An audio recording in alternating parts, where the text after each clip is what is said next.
Il déconstruit la nouvelle pour que vous puissiez la construire à votre manière. Il y a un texte de Stéphanie Gramont dans la presse aujourd'hui. J'espère que pas juste le porte-parole, mais toute la gang d'Hydro-Québec va le lire. Avec nous, Maxence Huard-Lefebvre, qui en est le porte-parole d'Hydro-Québec. Monsieur Huard-Lefebvre, bonjour. Bonjour, M. Dutrisac. Recevez-vous la presse? Êtes-vous abonné? Avez-vous lu le texte de Stéphanie Gramont sur le fait d'enfouir les fils pour qu'on mette fin à toutes ces pannes d'électricité? Oui, je l'ai lu absolument. Puis est-ce que votre patron l'a lu, savez-vous, M. Saibia? Oui, je vous dirais, là, tous les articles qui touchent Hydro-Québec, on les lit de manière très méthodique à Hydro-Québec, puis ça inclut la direction, bien sûr. Bon, bonne nouvelle. La première abordée, je lis le texte de Stéphanie Gramont, privé de plus, 110 000 foyers, c'est les bons chiffres? Oui, 117 000 là, au sommet hier. OK. En mai 2022, aussi, il y a une panne, 500 000 clients touchés. Décembre 2022, 640 000 foyers. Avril 2023, 1 million de Québécois privés de courant. Les exemples se multiplient. Est-ce qu'il y a une réflexion Hydro-Québec sur l'enfouissement des fils? Sérieusement? Bien, je vous dirais, il y a une réflexion qui est beaucoup plus large que ça.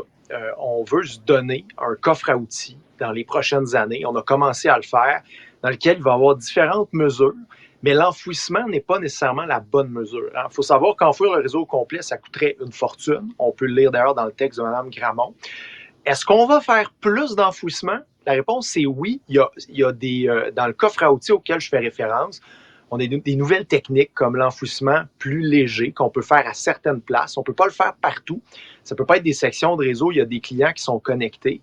Mais avec les changements climatiques, force est de constater, vous avez énuméré quelques événements, que la fréquence d'événements météorologiques extrêmes, elle augmente. Donc, on doit adresser ça. On ne parlera pas du réseau complet, là, M. Huard. Ça donne rien, là, Huard-Lefebvre. On ne parlera pas du réseau complet. On va juste parler des grands centres. On ne pourrait pas commencer par ça. Là, je vois des chantiers partout à Montréal.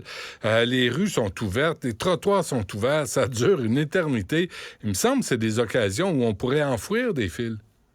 Oui, on le fait. D'ailleurs, à Montréal, aujourd'hui, là, ça, c'est pas dans le futur. Aujourd'hui, 59% du réseau de distribution est déjà enfoui. Donc, quand on compare la ville de Montréal avec le reste du Québec, il y a déjà en région, en zone urbaine, un pourcentage qui est beaucoup plus important.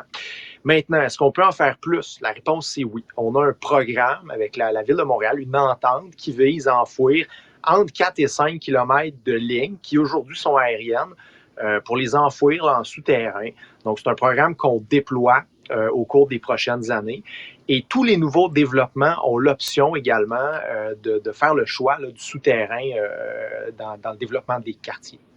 OK, mais est-ce que c'est du cas par cas? Est-ce qu'il y a un plan de match? Est-ce que il y a des endroits, on parle des banlieues aussi, là, où les arbres touchent les fils, il y a des problèmes de vieillissement du système, de l'entretien. Il y a plusieurs problèmes là, qui touchent cette question-là, finalement. Oui. La réponse à votre question, est-ce qu'il y a un plan de match? C'est oui. On a déposé début novembre un plan d'action dans lequel on se projette jusqu'en 2035 à plusieurs niveaux en termes d'efficacité énergétique, en termes de production nécessaire pour répondre à la croissance de la demande. La première priorité dans ce plan-là, c'est la qualité du service. Et on veut faire deux choses. Premièrement, on veut augmenter nos investissements dans notre réseau. Il faut savoir que dans les actifs d'Hydro-Québec, il y en a plusieurs qui ont été construits dans les mêmes années, les années 60, 70, 80. Donc, il y a plusieurs équipements qui arrivent à pérennité. Donc, on va entrer dans une phase d'investissement très important dans les prochaines années, 45 à 50 milliards d'ici 2035. Ça, c'est pas pour construire des nouvelles infrastructures, c'est pour améliorer pérenniser ce qui existe, remplacer des poteaux, remplacer des transformateurs.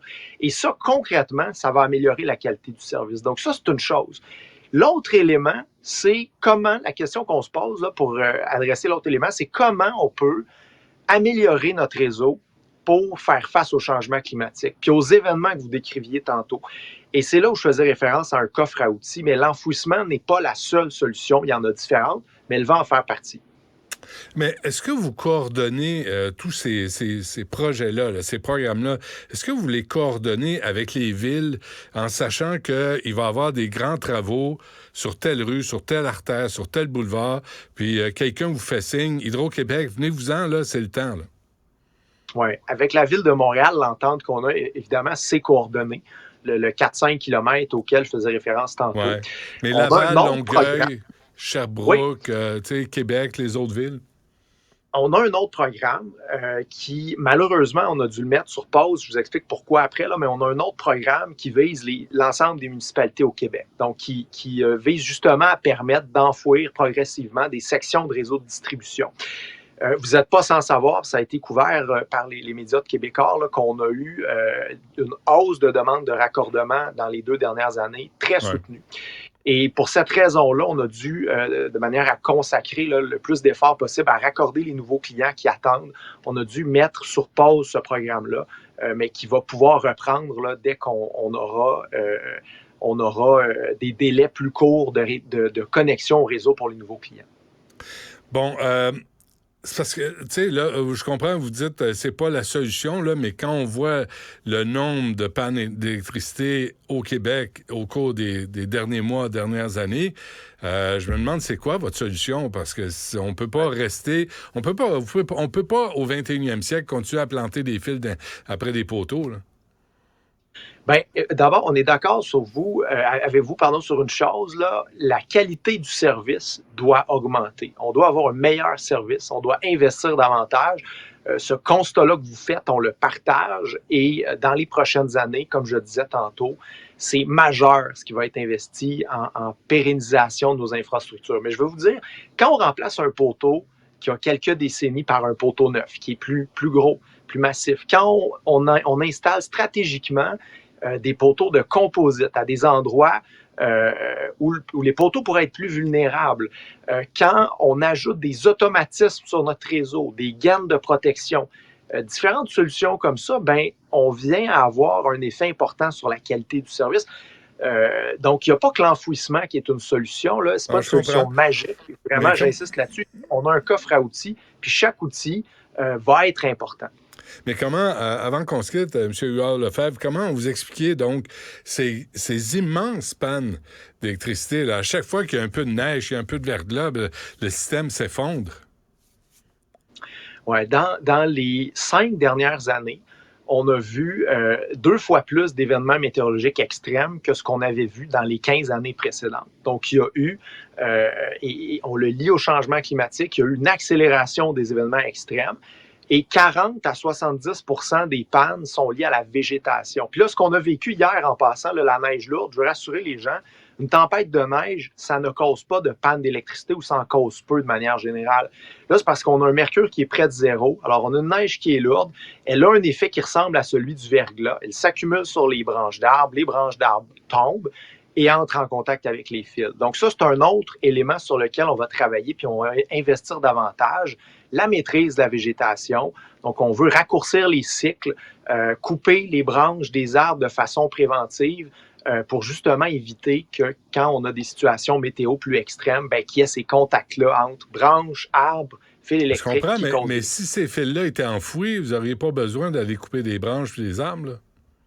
C'est sûr qu'un conducteur enfoui va être protégé de la végétation. Par contre, quand il y a une panne souterraine, il faut penser au fait, vous le savez, un fil électrique, mettons, à la maison, là, on peut avoir des fils pour brancher des lumières à l'extérieur. L'eau, le ruissellement de l'eau peut être un enjeu. Donc, il y a des enjeux aussi avec le souterrain et les pannes du réseau de distribution souterrain peuvent être plus longues. Donc, ça peut être plus long de trouver le problème quand on doit sortir un conducteur, faire du jointage. C'est des travaux assez majeurs. Donc, ce n'est pas une solution qui est parfaite. C'est vrai que ça rend le réseau moins vulnérable à la végétation. Puis c'est pour ça qu'on va en faire, comme je disais tantôt, de l'enfouissement avec une nouvelle technique à certains endroits appropriés. Alors, on va en faire plus qu'avant, mais ce n'est pas la seule solution. OK. Et il reste combien d'abonnés là, qui n'ont pas d'électricité là, à l'heure où on se parle? Bien, lié aux événements d'hier, c'est à peu près 20 000. Il y a eu des nouvelles pannes là, à Montréal tantôt qui ont fait monter le bilan. Donc, on était autour de 20 000. Puis c'est surtout la Montérégie et l'Estrie. Là. Puis en Montérégie, là où il y a le plus de chutes neige lourdes, c'est le long du fleuve, donc de Châteauguay à Longueuil, c'est vraiment cette zone-là où il y a encore le plus de gens en panne, malheureusement. Puis on remercie les gens pour leur patience. Maxence Huard-Lefebvre d'Hydro-Québec, merci. À la prochaine. Merci, M. Dutrisac. Au plaisir.